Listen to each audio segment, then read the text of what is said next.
আসসালামু আলাইকুম সবাইকে। আজকে আমাদের এখানে অনেক বৃষ্টি হচ্ছে, এজন্য আপনাদের সাথে একটু শেয়ার করলাম। সিলেটে অনেক অনেক বৃষ্টি হচ্ছে। আজকে হলো রবিবার। আমি স্কুল থেকে এসে এত বৃষ্টি, আমি তো অবাক। এখন আমরা যাচ্ছি নাফিজাদের ব্যালকনিতে। আর নাফিজাদের ব্যালকনি থেকে অনেক সুন্দর view দেখা যায়। বৃষ্টিটা সবাই ছাদে গিয়েছে, কিন্তু নাফিজাদের বাসায় ছাদটা খোলা আর পুকুরটা তো প্রায় ভরে গিয়েছে। অনেক বৃষ্টি হচ্ছে, পুকুরের পানি ভরে গিয়েছে, সবার বাসায় বন্যা হয়ে যাচ্ছে।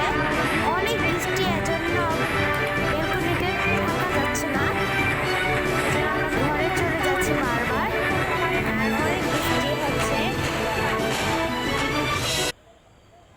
অনেক বৃষ্টি আর হলো, সবার বাসায় বন্যা হয়ে যাচ্ছে।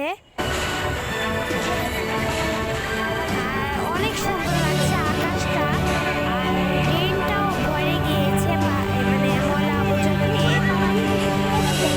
3-4 দিন বন্যা হলে এজনের বাসায় বন্যা হয়ে যাবে, সবার বাসা বন্যা হয়ে যাচ্ছে। আমাদের বাসাও বন্যা হয়ে গিয়েছে, রাস্তা এজন্য এই যে এটা হলো আমাদের বাসার রাস্তা। এজন্য আমরা নাফিজার বাসায় এসেছি। আকাশটা অনেক সুন্দর, মোবাইলে দেখা যাচ্ছে না। অনেক বৃষ্টি হচ্ছে। আজকে পর্যন্তই থাক। আসসালামু আলাইকুম।